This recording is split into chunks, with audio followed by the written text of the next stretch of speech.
नमस्कार दोस्तों, आज के इस वीडियो में हम differential equation of first degree and first order के होमोजीनियस डिफरेंशियल इक्वेशन वाले पार्ट को देखेंगे। अब सबसे पहले कि होमोजीनियस डिफरेंशियल इक्वेशन या समघात अवकल समीकरण की परिभाषा क्या है या ये किस रूप की डिफरेंशियल इक्वेशन होती हैं। तो dy by d x equal to f x y upon g x y, इसमें यदि एफ एक्स वाई और जी एक्स वाई ये एक्स व वाई के एक ही घात के समघात फलन हो तो उस केस में यह differential equation homogeneous differential equation या समघात अवकल समीकरण कहलाती है। अब यदि dy by d x equal to f x y upon g x y एक समघात अवकल समीकरण है तो इसे हम dy by d x equal to function of y upon x के रूप में भी लिख सकते हैं, जहाँ f y upon x equal to function of y upon x upon function of y upon x है। अब इस प्रकार के अवकल समीकरण को हल करने के लिए सबसे पहले हम y equals to v x रखते हैं। अब y equals to v x, यहाँ पर v और x दोनों ही x के फंक्शन है तो इसको डिफ्रेंशिएट करने पर dy by d x equal to v plus x dv by d x. अब y और dy बाई डी एक्स इनके मान समीकरण नंबर 1 में रखने पर तो ये इक्वेशन किस में चेंज हो जाएगी कि v plus x dv by d x equals to f v और x dv by d x equals to f v minus v. अब चरों को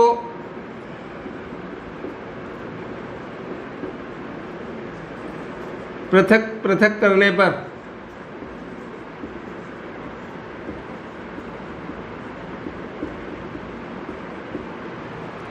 चरों को पृथक करेंगे तो dx upon x equals to यह आ जाएगा dv upon f v minus v. अब दोनों तरफ समाकलन करने पर इसका क्या करेंगे, समाकलन करेंगे। तो समाकलन करने पर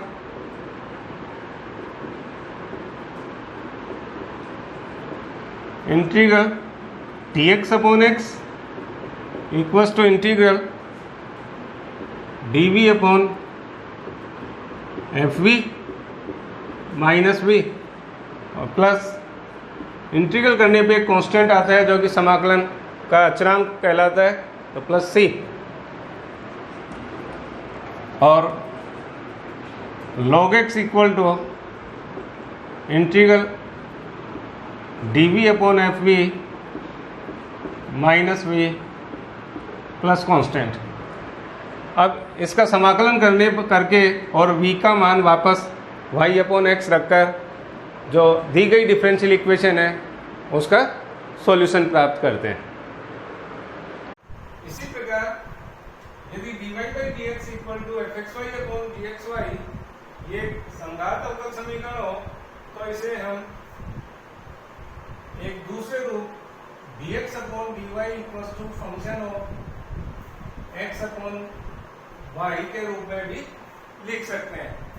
अब इस प्रकार की अगर होमोजेनियस डिफरेंशियल इक्वेशन हो तो इसको सॉल्व करने के लिए इसमें x equal to v y रखते हैं, तब dx अपॉन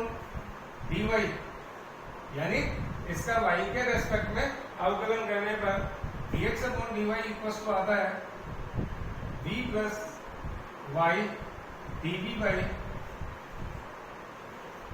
dy, और dx अपॉन dy और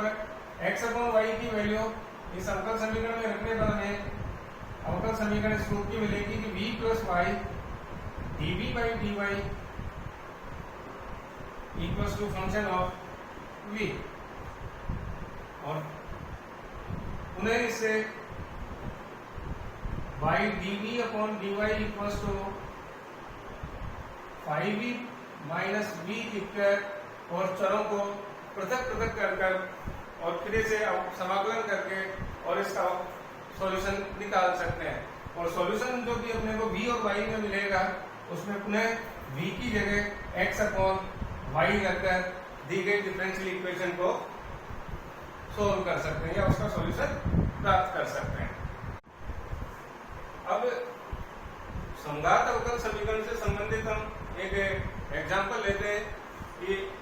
निम्न अवकल समीकरण को हल कीजिए। तो इसको सोल्व करने के लिए ये differential equation x square y minus 2x y square dx minus x cube minus 3x square y dy equal to 0। तो इसे हम इस तरीके से लिख सकते हैं, यहाँ dy by dx equal to x square y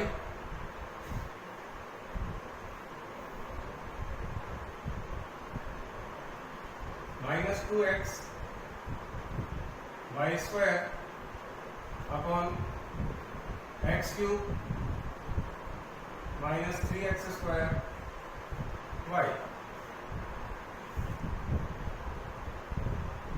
अब चूंकि यहाँ एफ एक्स वाई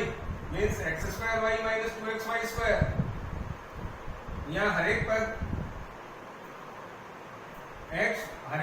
x और y की घातों का योग यहाँ 3 है, तो ये 3 घात का एक समघात फलन है। इसी तरीके से gxy x cube minus 3x square y ये भी 3 घात का समघात फलन है। तो ये डिफरेंशियल इक्वेशन एक होमोजीनियस डिफरेंशियल इक्वेशन या समघात अवकल समीकरण है। इसे हम इस तरीके से लिख सकते हैं कि एक्स क्यूब ऊपर नीचे से एक्स क्यूब कॉमन ले लो अंश और हर में से एक्स क्यूब कॉमन ले, तो ये आ गया y upon x minus 2x 2 y upon x इसका whole square upon 1 minus 3 y upon x, यानी dy by dx equal to इस function of y upon x। अब इस इक्वेशन को सोल्व करने के लिए मैं y इक्वल्स टू bx रखने पर then dy by dx equal to v plus x dv by dx। अब y और dy बाई dx इनकी वैल्यू इक्वेशन नंबर 1 में रखने पर then v plus x dv by dx equal to v y upon x की value हो गई v minus इसकी जगह 2v square upon 1 minus 3v और x dv by dx equals to आ जाएगा v minus 2v square upon 1 minus 3v minus v।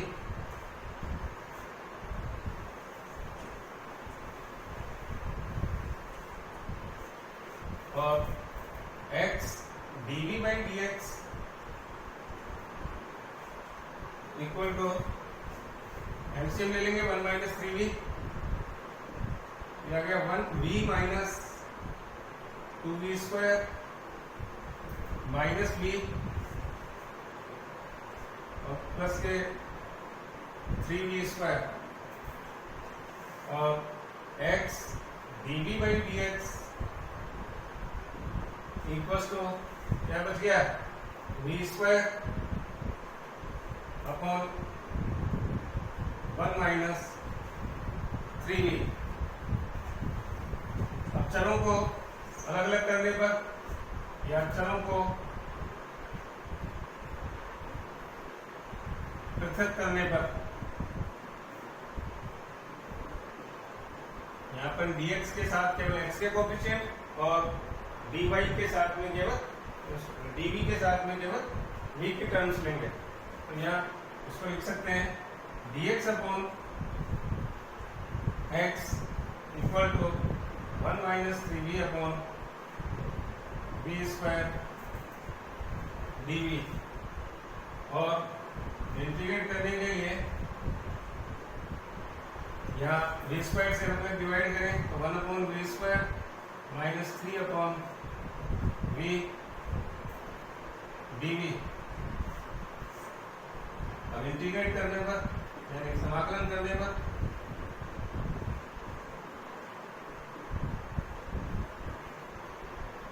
क्या आ जाएगा,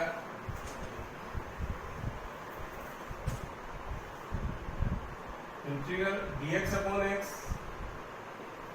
integral 1 upon v² minus 3 upon v dv plus constant 1 upon x का integral log x 1 upon v² का integral minus 1 upon v minus 3 upon v का integral हो गया 3 log v और plus constant. और इसको यूं भी लिखा जा सकता है log x v cube equals to minus 1 upon v plus c। v की वैल्यू रख दो, v equals to y upon x रखने पर log x y upon x cube equals to आ गया माइनस के x upon y plus constant और log y cube upon x² equals to minus x upon y plus constant. तो ये दी गई differential equation का हल होगा।